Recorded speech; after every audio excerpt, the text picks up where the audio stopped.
നമസ്കാരം. ഇന്ത്യൻ സാമ്പത്തിക രംഗം കഴിഞ്ഞ കുറച്ചു കാലങ്ങളായി ഏറെ മാറ്റങ്ങൾക്ക് വിധേയമായിക്കൊണ്ടിരിക്കുകയാണ്. സാമ്പത്തിക മേഖലയിൽ സാങ്കേതിക വിദ്യാ സംവിധാനങ്ങളുടെ ഉപയോഗത്തിൽ അത്ഭുതാവഹമായ മുന്നേറ്റമാണ് രാജ്യം നേടിയെടുത്തിരിക്കുന്നത്. എങ്കിലും മറുവശത്ത് എടുത്തു പറയേണ്ട മറ്റൊരു വസ്തുത നിലനിൽക്കുന്നുണ്ട്. അതാണ് സാമ്പത്തിക തട്ടിപ്പുകൾ. രാജ്യം വികസന പാതയിൽ നീങ്ങുന്നതിനൊപ്പം സാമ്പത്തിക രംഗത്തെ തട്ടിപ്പുകൾ വിവിധ രൂപഭാവങ്ങളിൽ വ്യാപകമായിരിക്കുകയാണ്. ഇന്ന് AI, machine learning, robotics, data analysis എന്നിവയെല്ലാം സാമ്പത്തിക രംഗത്തെ സ്ഥിരം സംവിധാനങ്ങളായി മാറിക്കഴിഞ്ഞു. അതോടൊപ്പം ഇത്തരം സാങ്കേതിക വിദ്യാ സംവിധാനങ്ങൾ ദുരുപയോഗപ്പെടുത്തിയുള്ള തട്ടിപ്പുകളും സ്ഥിരമാവുകയാണ്. മുൻകാലങ്ങളിലൊന്നും നേരിടാത്ത ഇത്തരം വെല്ലുവിളികൾ റെഗുലേറ്ററി ചട്ടങ്ങൾ കർശനമുള്ളതാക്കാൻ അധികൃതരെ നിർബന്ധിതരാക്കുന്നു. ഇപ്പോൾ നിലവിലുള്ളതും സമീപഭാവിയിൽ നേരിടേണ്ടി വരാൻ സാധ്യതയുള്ളതുമായ വെല്ലുവിളികളെ മുന്നിൽ കണ്ടാണ് രാജ്യത്തെ റെഗുലേറ്റർ ചട്ടങ്ങൾ കർശനമാക്കുന്നത്.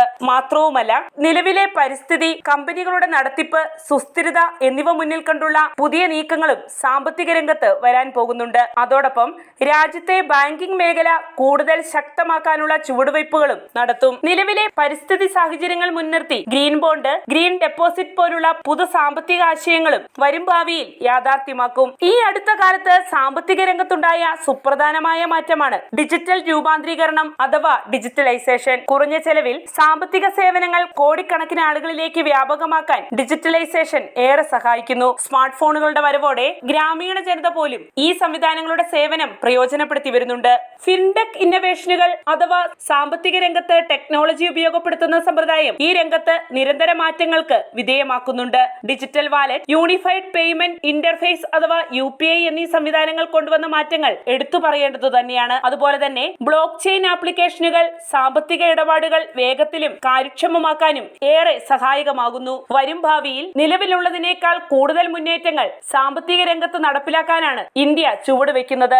ഇന്ത്യയെ പോലൊരു രാജ്യത്തിന് കോടിക്കണക്കിന് ആളുകൾക്ക് വായ്പാ വിതരണം നടത്തേണ്ടതായി വരും. അതിനാൽ തന്നെ ഡിജിറ്റലൈസേഷന് ഊന്നൽ നൽകിയുള്ള വൻ മാറ്റങ്ങൾക്കാകും വരും നാളുകൾ സാക്ഷ്യം വഹിക്കുക.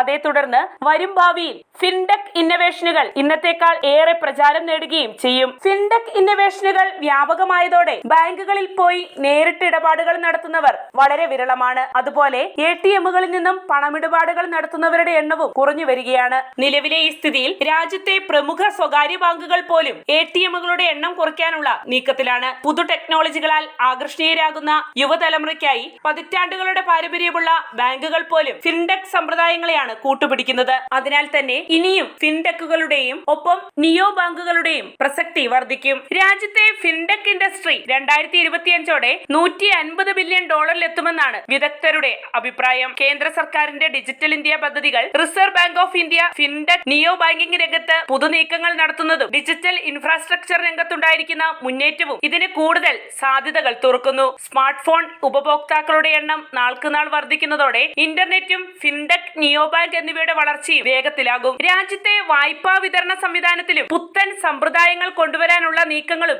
നടന്നു വരുന്നുണ്ട്. ഫിൻടെക്കുകളുടെ വരവോടെ ബാങ്ക് ഉപഭോക്താക്കളുടെ ക്രെഡിറ്റ് ഹിസ്റ്ററി പരിശോധിക്കുന്നതിന് പരമ്പരാഗത മാർഗങ്ങൾ മാത്രമല്ല പരിഗണിക്കുന്നത്. വായ്പാ തുക, ഉപഭോക്താവിന്റെ ജോലിയുടെ സ്വഭാവം, തിരിച്ചടവ് കാലാവധി എന്നിവയെല്ലാം മനസ്സിലാക്കി പലിശ നിരക്കും മറ്റും നിശ്ചയിച്ച് അതിവേഗം വായ്പ നൽകുന്ന രീതിയാണ് ഫിൻടെക് സംവിധാനത്തിൽ ഉള്ളത്.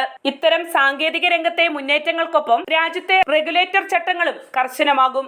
RBI, SEBI എന്നിവയെല്ലാം തന്നെ സുതാര്യത ഉറപ്പാക്കാനും സൈബർ സുരക്ഷ ശക്തമാക്കാനും റിസ്ക് മാനേജ്മെന്റിനുള്ള നിരവധി ചട്ടങ്ങളാണ് മുൻപോട്ട് വയ്ക്കുന്നത്. ഈ ചട്ടങ്ങൾ കൃത്യമായി പാലിക്കുന്നുണ്ടെന്ന് ഉറപ്പാക്കുകയും ചെയ്തു വരുന്നുണ്ട്. സാങ്കേതിക വിദ്യാ രംഗത്ത് മുന്നേറുമ്പോഴും അത്തരം സംവിധാനങ്ങളെ ദുരുപയോഗം ചെയ്ത് ഡിജിറ്റൽ തട്ടിപ്പുകൾ വർദ്ധിക്കുന്നതും സൈബർ ഭീഷണികൾ ഉയരുന്നതുമെല്ലാം സൈബർ സുരക്ഷയുടെ പ്രാധാന്യം വർദ്ധിപ്പിക്കുന്നു. ഇത്തരം തട്ടിപ്പുകൾ തടയുന്നതിനും കണ്ടെത്തുന്നതിനും വേണ്ടിയുള്ള സംവിധാനങ്ങൾക്ക് വരും നാളുകളിൽ വലിയ പ്രാധാന്യം നൽകും. അതിനാൽ തന്നെ ഈ രംഗത്ത് റെഗുലേറ്റർമാർ പുതിയ ചട്ടങ്ങൾ കൊണ്ടുവരുവാനുള്ള സാധ്യതയും തള്ളിക്കളയാനാകില്ല. സമൂഹത്തിലെ വിദ്യാസമ്പന്നരടക്കം ഇത്തരം തട്ടിപ്പുകൾക്ക് വിധേയരാകുന്നുണ്ട്. അതിനാൽ തന്നെ ഇത്തരത്തിലുള്ള സാമ്പത്തിക ബോധവൽക്കരണ പരിപാടികൾക്ക് ഊന്നൽ നൽകിയുള്ള പദ്ധതികളും നിലവിൽ വരും. അതോടൊപ്പം ഡാറ്റ സംരക്ഷണ ചട്ടവും ശക്തിപ്പെടുത്തും. ഇത് സാമ്പത്തിക രംഗത്തെ സ്ഥാപനങ്ങൾക്ക് ചെലവ് കൂട്ടാൻ ഇടയാക്കിയേക്കാം. തട്ടിപ്പുകൾ കണ്ടെത്തൽ, സാമ്പത്തിക വെല്ലുവിളികൾ മാനേജ് ചെയ്യൽ, കസ്റ്റമർ സേവനങ്ങൾ എന്നിങ്ങനെയുള്ള വിവിധ മേഖലകൾക്കായി ആർട്ടിഫിഷ്യൽ ഇന്റലിജൻസ് സേവനം വൻതോതിൽ വ്യാപകമാക്കും. ചില ഇൻവെസ്റ്റ്മെന്റ് ബാങ്കുകൾ മാർക്കറ്റ് ട്രെൻഡ്സ് വിശകലനം ചെയ്യാനും സാമ്പത്തിക രംഗത്തെ വെല്ലുവിളികൾ പ്രവചിക്കാനും ഇപ്പോൾ തന്നെ AI സാങ്കേതിക വിദ്യ ഉപയോഗിച്ചു വരുന്നുണ്ട്. അതുപോലെ തന്നെ നിഷ്ക്രിയ ആസ്തി കുറയ്ക്കാനും AI സാങ്കേതിക വിദ്യ സഹായം ഏറെ ഗുണം ചെയ്യുന്നുണ്ട്. സാമ്പത്തിക രംഗത്ത് പരിസ്ഥിതി, നടത്തിപ്പ്, സാമൂഹിക ഘടകങ്ങൾക്കുള്ള പ്രാധാന്യം എന്നിവ ഏറി വരികയാണ്. സാമ്പത്തിക മേഖലയിലെ സ്ഥാപനങ്ങളുടെ നടത്തിപ്പ്, നിക്ഷേപം, പ്രവർത്തന ശൈലി എന്നിവയെല്ലാം ഇതുമായി ബന്ധപ്പെട്ട ESG ചട്ടങ്ങൾ സ്വാധീനിക്കും. പാരിസ്ഥിതിക സന്തുലനം മുന്നിൽ കണ്ട് ബാങ്കുകളും ധനകാര്യ സ്ഥാപനങ്ങളും ഇപ്പോൾ തന്നെ ഗ്രീൻ ഫിനാൻസിംഗിന് മുൻതൂക്കം നൽകി വരുന്നുണ്ട്. മറ്റൊരു വാക്കിൽ പറഞ്ഞാൽ പരിസ്ഥിതി സൗഹാർദ്ദപരമായ പുനരുപയോഗ ഊർജ്ജ പദ്ധതികൾ, സുസ്ഥിര കൃഷിരീതി, ക്ലീൻ ടെക്നോളജി എന്നിവയ്ക്കെല്ലാം ബാങ്കുകൾ സാമ്പത്തിക പിന്തുണ നൽകി വരുന്നുണ്ട്.